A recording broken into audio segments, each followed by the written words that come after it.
Our next story is about corruption. This is a global problem. It plagues a number of countries, but some more than others. Among those at the top of the list is Nigeria. Nigeria is Africa's most populous nation. It used to be Africa's biggest economy as well, but it has now slipped to fourth place. This slide is often linked to President Bola Tinubu, his economic policies and his reputation for corruption. Tinubu recently featured on a list, the list of the most corrupt leaders. Guys, Pablo Escobar Tinubu has taken his criminality to India. Popular Indian television station by the name WION, most of you know it. It has described Tinubu as the most corrupt man in the world. And I ask myself, what have we done with Nigerians? What have we done to deserve this insult? This is what we are talking about since. Things like this bastardize our image, not just him alone. So long you are carrying a Nigerian passport. Dear Nigerians, as it stands, we need help. I beg of you, before you watch this video, like it. Share it as many times as you can. Share it to all your friends. What have we done to deserve this? I feel pain, I won't lie. Our next story is about corruption. This is a global problem. It plagues a number of countries, but some more than others. Among those at the top of the list is Nigeria. Nigeria is Africa's most populous nation.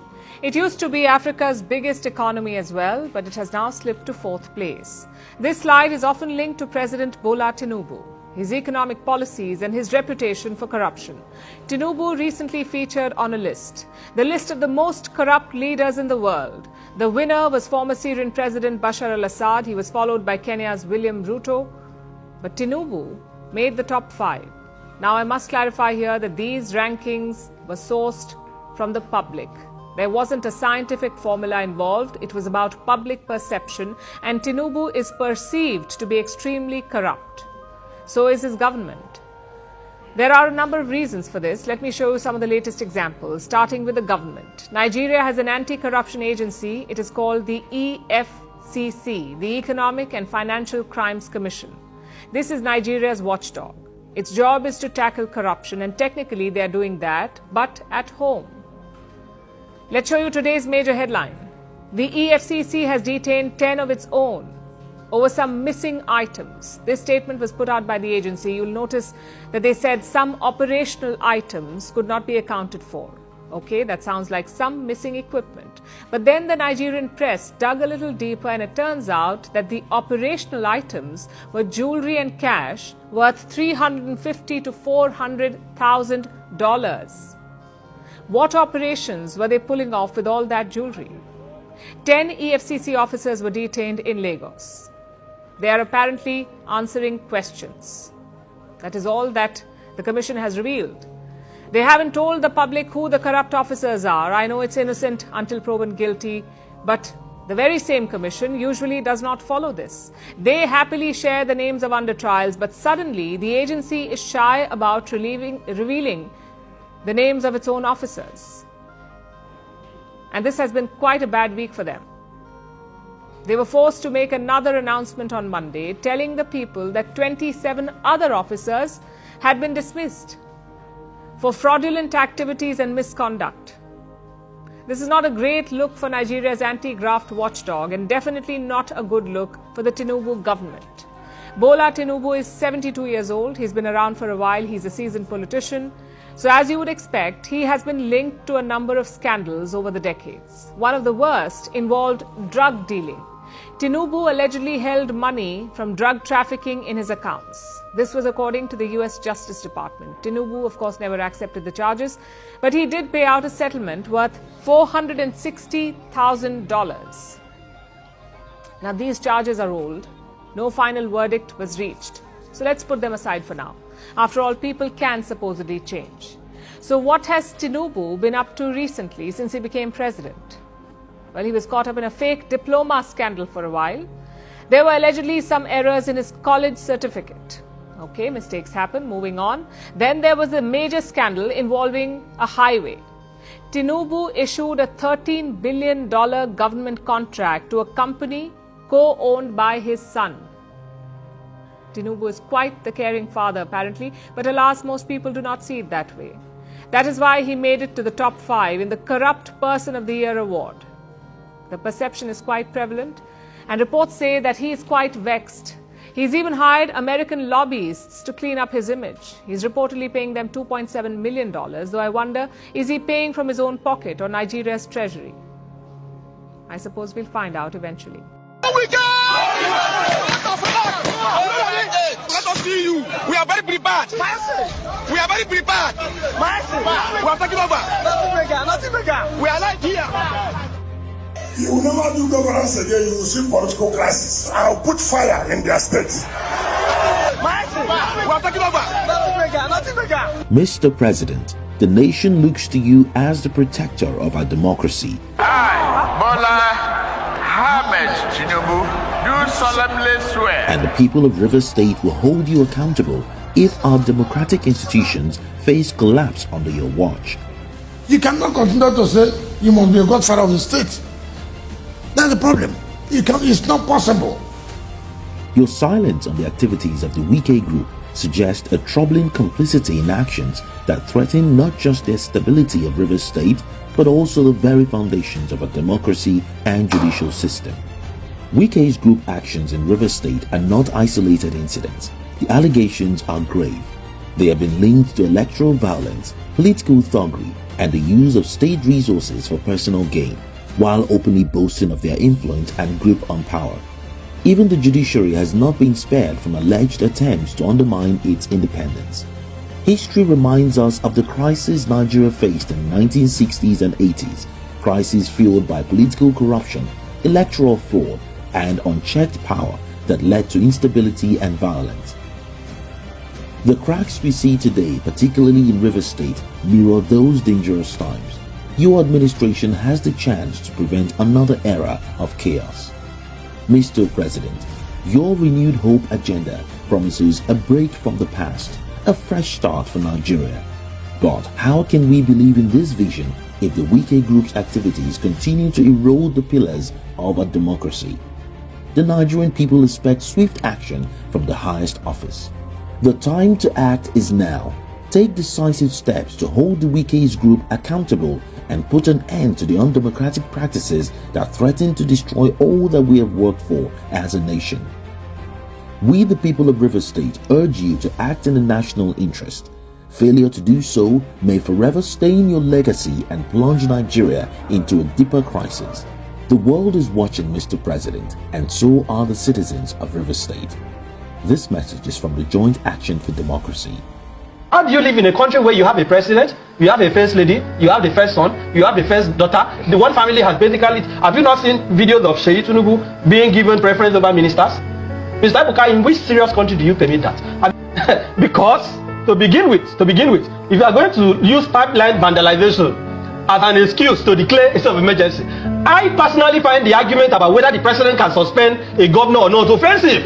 It is an argument that should never even be put forward. But whether there is a basis to declare a state of emergency, if it is pipeline vandalization, why is Governor of Bayelsa still in office? Because just 3 days after, a pipeline was blown in Bayelsa.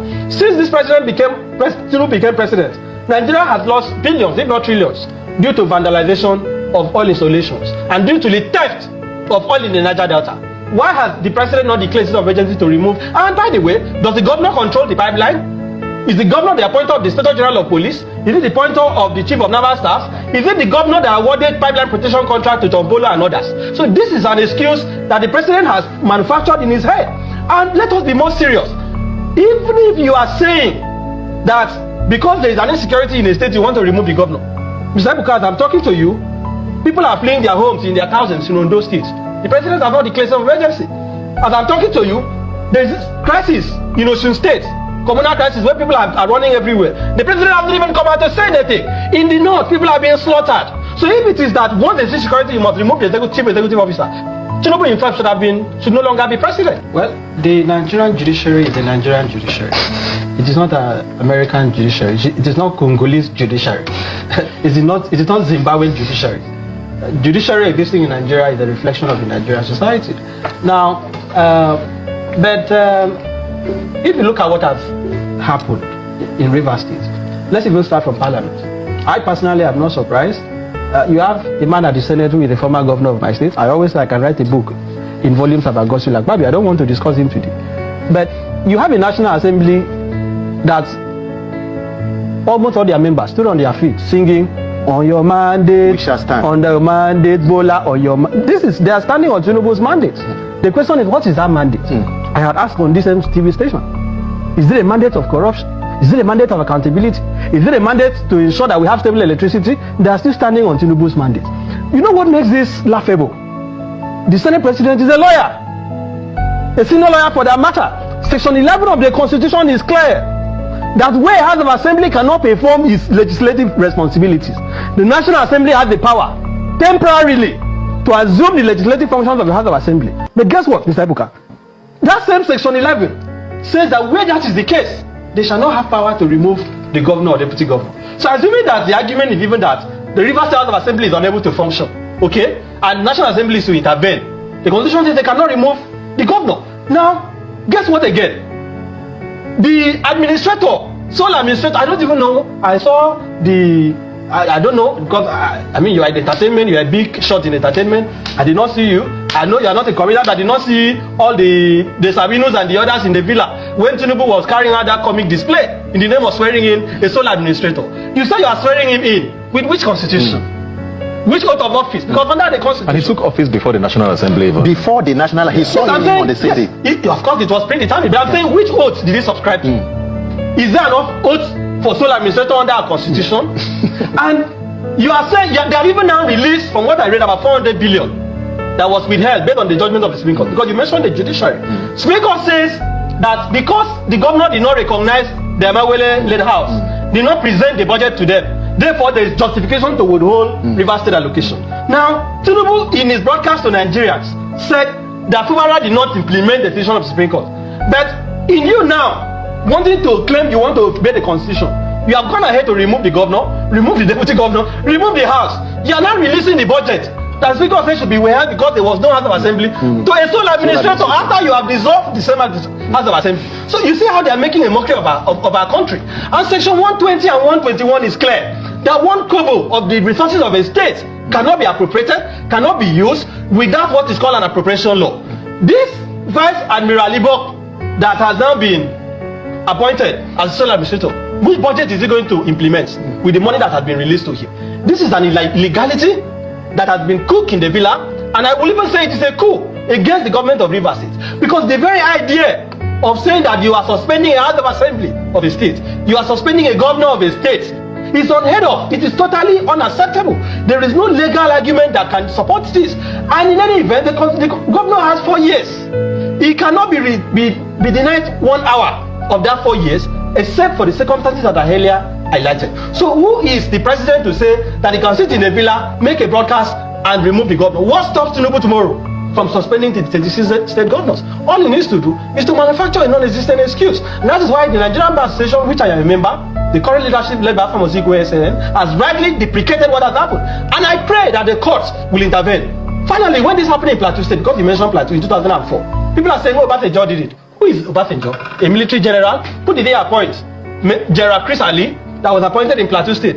Ebuka, I want you to ask those who are listening, why is it that when a sole administrator is appointed, there is always someone with a military background? Because the very idea of appointing a sole administrator in a democracy is a product of the military, is a product of dictatorship. Now, when that matter went to the Supreme Court, unfortunately, the Supreme Court lost an opportunity to pronounce on it on technical grounds, saying that as at the time Dariye brought that action, or authorized the bringing of that action, the man who was sole administrator did not give consent to it. That is why Fubara cannot go to the Supreme Court. But why has Fubara not gone to the Federal High Court to challenge it? Because it looks like we're even crying more than they believe. I look at him today, coming out of the church in Port Harcourt. He's still smiling, wearing white. In his broadcast, he was still saying, in his statement, he was still saying, Mr. President, Mr. President, Mr. President, Tinubu has removed him from office. Fubara should become a man and begin to speak like a governor of a state. And it is very embarrassing that the 36 state governors are now becoming poets. They issued they gave Nigerians poetry to read, that they cannot intervene in a partisan matter. The South governors are divided. It shows it what we call complete state capture. That all institutions in our country today have been viciously captured. That you cannot find a single person, a single institution that is able to stand up and reprimand this president for what he has done. And when Nigerians went to protest during the End Bad Governance, they were charged for treason, for carrying Russian flag. And some of them were asking the military to take over. Today, Tinubu has handed over Rivers State to the military, because the man that is sole administrator He's a member of the military, even though he has resigned. And look at the man. He says he wants to restore law and order. Before he was appointed, were schools on fire? Were churches not functioning in Rivers State? Were civil servants not going to work? What is the law and order that you want to restore? This is an illegality that Tinubu has bettered, and Nigerians have a responsibility to oppose it. It sickens me that this party, APC, that came to power through protest, you recall the Occupy Nigeria movement, the role that they played. Suddenly today, protest has become a treasonable act. This is our country. We cannot run away. How do you live in a country where you have a president, you have a first lady, you have the first son, you have the first daughter? The one family has basically... Have you not seen videos of Tinubu being given preference over ministers? Mr. Ibuka, in which serious country do you permit that? Have you seen the convoy that Tinubu moves around? Have you seen the convoy of the president and the senate president? These people are taking us for a ride. They believe Nigerians are conquered people. It is left for us to determine whether we will permit this or not. But we have to begin to demand systemic and drastic changes in the way things are done. And it is because they are not afraid, Ebuka. They claim that they have approved the so-called emergency. The constitution says you need 2/3. Mr. Ebuka, there is no journalist in Nigeria, nobody in Nigeria today can give you the number of senators that voted in favor of the emergency. Why? Because it was by voice vote. How do you determine 2/3 by voice? People just screaming a year. How do you determine 2/3 of that? How do you determine 2/3 by voice? It has to be by head count. So the National Assembly embarrassed itself. The National Assembly has abdicated its responsibility, and that is why I say that what we have now is a case of parliamentary redundancy. They have become redundant. They no longer realize the responsibilities that they have, and it is painful because when the military struck, only the judiciary was preserved. Normally they will attack the dissolve the executive, dissolve the legislature, and now use auster clauses to limit the powers of a court. But the judiciary is always standing. But these lawmakers, so-called lawmakers, that are saying that on Tinubu's mandate they must start, they did not even have the decency to allow for a head count, to even say, oh, we want to legitimize the legality.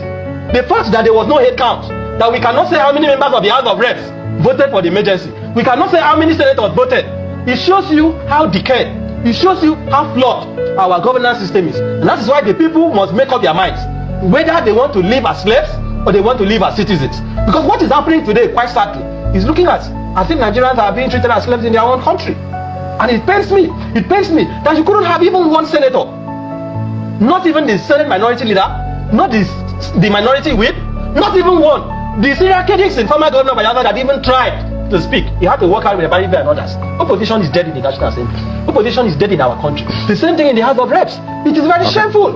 It is very shameful that this is the situation that we have found ourselves. And I want to disagree with him. Tinubu is not a Democrat.